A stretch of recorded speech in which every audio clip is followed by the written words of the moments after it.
জয়পুরহাটের পাঁচবিবির বাগজানা ইউপির কয়া সীমান্তে মাদক বিরোধী অভিযান চালিয়ে ২,০০০ পিস নেশাজাতীয় কুপিজেসিক ইনজেকশন সহ এক মাদক কারবারিকে আটক করেছে বর্ডার গার্ড বাংলাদেশ। আটককৃত মাদক ব্যবসায়ী উপজেলা কয়া গ্রামের মৃত লুৎফর রহমানের ছেলে সাগর আহমেদ।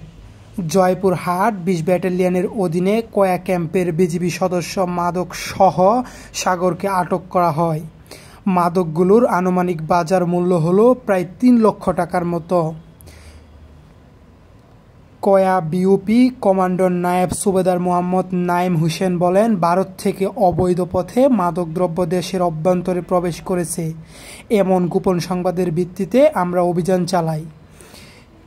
এমন সংবাদের ভিত্তিতে শনিবার সকাল কয়া সীমান্তে ২৮১ নম্বর পিলার এবং ৪৭ নম্বর পিলার এলাকায় ৪০০ গজ বাংলাদেশের সীমান্তের ভিতরে এলাকা থেকে পলিথিনে মোড়ানো কিছু মাদকদ্রব্য আমরা পাই, উদ্ধার করে ক্যাম্পে সমর্পণ করি।